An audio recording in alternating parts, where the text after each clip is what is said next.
Today we're going to talk about something that is wild, what you're seeing on the screen right there. You see that fiber moving around? This is what you call Morgellons, and I've known about this for quite a while, and I just found it interesting that NBC just put out something about Morgellons, which is actually the most truth I've seen on NBC ever.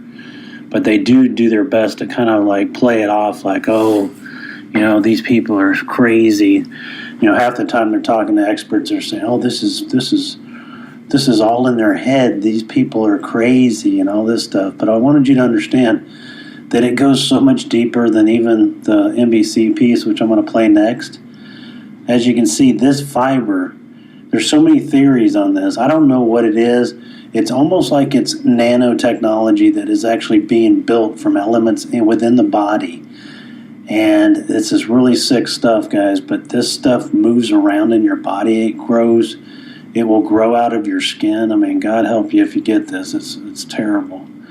You know, there's people that kill themselves because of this, but I wanted you guys just to be aware of this stuff out there that's just wild.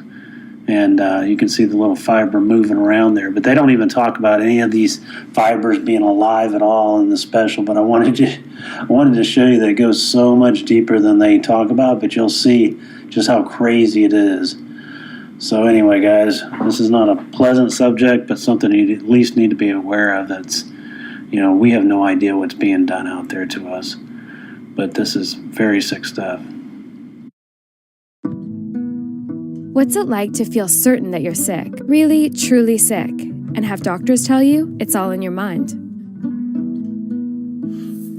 I woke up itching. I thought there was mites in my skin, which is the creepiest feeling. When I first was looking at my sores, I could see like projections coming out of them. A little bit of color, like I'm super healthy.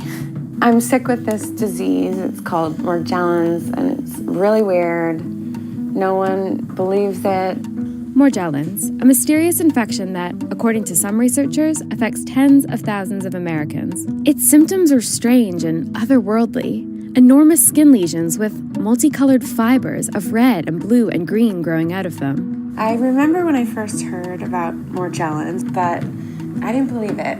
I didn't want to have something controversial. I wanted to have something that has existed before and has an answer. But all my searches kept coming right back to Morgellons. But here's the thing. According to the Centers for Disease Control and Prevention, Morgellons does not exist. Many doctors believe that Morgellons is a delusional disorder, that those skin lesions, like the ones that Katie has, are self-inflicted. Doctors in the beginning thought that I probably had a mental problem when I showed up. They all thought I was nuts. And they would instantly just be in the role of, be gone with her, we can't help her. I guess the tension in all of this is that Morgellons doesn't officially exist, that the CDC says it doesn't exist. I think it makes a lot of us a lot more sick, the anger of being categorized like that and then neglected.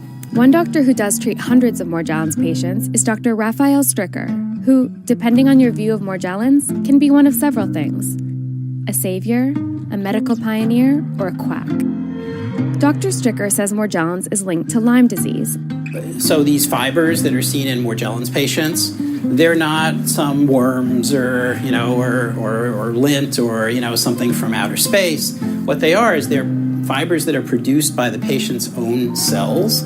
And for some reason, these patients with Lyme disease overproduce these fibers, and then they come up through the skin and cause these weird lesions. So the bacteria that causes Lyme is called a spirochete, transmitted by the bite of a tick. We've looked at a number of Morgellons patients. The last study, I think, had 25 patients that had skin lesions with fibers. All of the patients essentially had infection with the Lyme bacteria. But in a 2012 study, the CDC reported that there was no common underlying medical condition for Morgellons symptoms, that the fibers found on patients' skin were mostly bits of cotton. Based on that, though, they've been very skeptical about Morgellons. Dr. Stricker says the CDC study was flawed, in part because research subjects didn't have to have Morgellons fibers in their skin at the actual time of the study. So maybe they didn't have Morgellons at all. The dermatologists who should deal with it have been told, well, this isn't a real disease and they're crazy and they're delusional and that's all it is. Basically what we've been doing is showing that that's not true, that these are people who have a real disease. Marianne Middleveen is a veterinary microbiologist by training. She conducts research on Morgellons with Dr. Stricker. Some of their work is funded by a Morgellons advocacy group called the Charles E. Holman Foundation. I actually showed that the lesions contain the Lyme bacterium. The way we determine if a person has Morgellons or not is we look for the presence of cutaneous filaments that are in or embedded in the skin. I can see like some black strands, but couldn't that have come off your dress? Like, couldn't it have come off the couch? Absolutely can. And I think that adds to the confusion. And it's only after a long time you can see it clearly coming out of the body. I never brought in any samples. I learned quickly not to show any pictures either. To doctors? Yes. Pretty much if you bring anything in, you can expect a delusional parasitosis diagnosis. Online, Morgellons becomes a kind of subculture, and Katie has found friends there. 2 of them decided to come visit her in Seattle. Do you want to try this new active lesion right here? On my face? Yeah, show me like this one. Mm-hmm. Show me what. There's nothing really here. You can't see it. Like if she tore that off, though, there'd probably be. Because Because it's not really open. With the scope, you can see them, and but you can feel, like when they're swimming across my eye, and then it gets in the corner, and you can pull this thing out of your eyes. I still have that. I have those a lot. Every day, all day long. Go wash my hands now. Yet, skeptical doctors argue that Morgellons is a psychiatric condition. They often diagnose patients with what they call delusional parasitosis.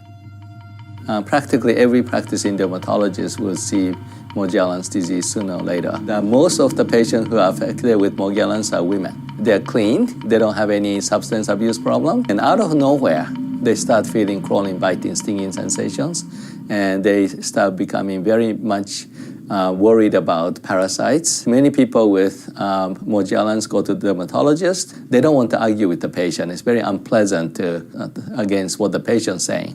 So oftentimes one way to just take care of the situation in a way that the patients are not unhappy, no argument, and they will go home quickly and happily is to give them antibiotic. Those measures practically never lead to a cure. It is commonly done, I hate to say, in a way to get rid of the patient from the office. Sometimes Dr. Koo gives these patients a prescription for an antipsychotic medication called Pimozide and sends them on their way. Ideally, there's a medication called Pimozide. It's actually a medicine for Tourette's syndrome. Pimozide works very well for these symptoms and often lead to great improvement in symptom, if not cure.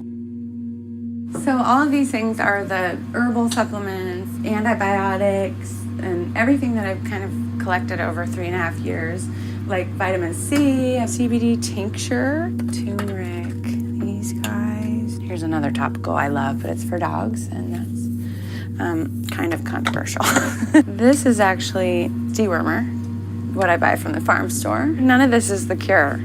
Over the past 3.5 years, I would imagine that I've spent at least 50 grand. Don't you ever feel like we're just like warriors on the battlefield, like crawling through? We're like, try some borax. Yeah. We're like, silver, colloidal silver. When you see everybody in the groups, then you're like, yes, I have. You're that like, same everybody exact... has the same thing. You get to see everybody's pictures. You start talking and opening up and going down the rabbit hole. Yeah. Exactly. You get your microscope, you get your, and you examine things. You have samples, like, I can't tell you how much fucking spit I have of like 4 years. Like, this is like 2014, this is like 2008, whatever. Yeah. It takes your looks, it takes your life, your wages, your quality time with your family and your daughter, and then to not have it recognized. Like, if you have cancer, if you have AIDS, or you have, anything else, it's like, well, this is what you have. But no, with this shit, it's like, I can't help you. Now, this looks like hair from my head. It does. But it's not. How do you know? You just know. Like, this came out of your skin. Yeah. A huge wad will come out in a clump, And then you get the pressure relieved and the pain stops. Here's another one of those white things. Here's a red one. Oh, you'll like this. But these all came from the same I saw place. that one. It looks like lint. You guys are all really, eager to convince me, and I can feel in you that you've told people these same things before and they haven't been believed. Morgellons is a disease. It doesn't officially exist, and so there aren't officially doctors. Do you think that leaves space for people to be taken advantage of? There's so many different ways to, that people choose to go about it, and they are getting ripped off. Many of my friends have traveled to other countries, other states. Some of them have experienced some really crazy things, like hooking them up to a big battery, scanning their bodies, and that not only rips them off when they have nothing left, but then they get home and it's one more fail. It's one more fail. And that has happened to some of my friends who have ultimately killed themselves. My day with Katie and her friends leaves me feeling uncertain and unsettled. What I do know is that all the women are suffering. It really erodes your will to want to live because it's such a suffering and all-encompassing type of suffering. And that's why people suicide. They get tired of the fight. Today when we were leaving Katie's, Joan, one of Katie's friends, handed me this folio. It says Morgellons on it. In here, she's given us samples of these fibers. A long, black fiber of some sort. I really don't know what to say about this stuff. So I met with a Morgellons patient who gave me an envelope of samples and was hoping to show them to you to get a sense of whether they are real Morgellons Of what they are, fibers. sure. Yeah. Here's one sample. It's from a decade ago. This looks like just a big hair to me. Look like they probably were stuck as contaminants on a lesion, though.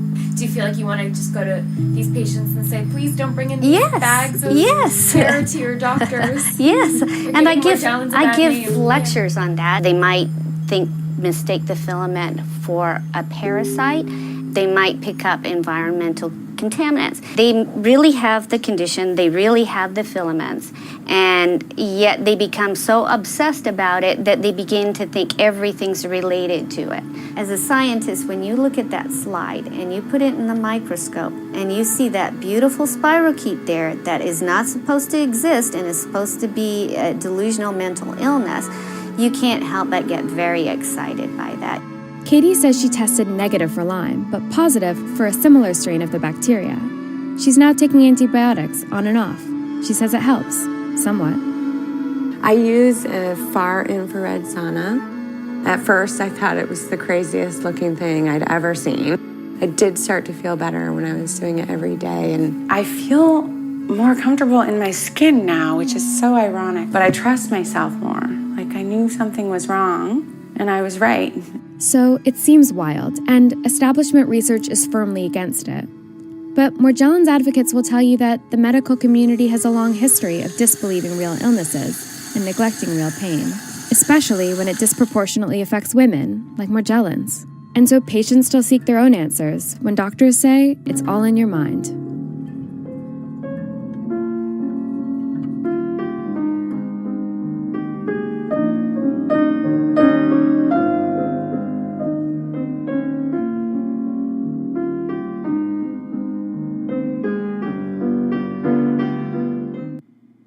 Jump aboard the Bitcoin rocket.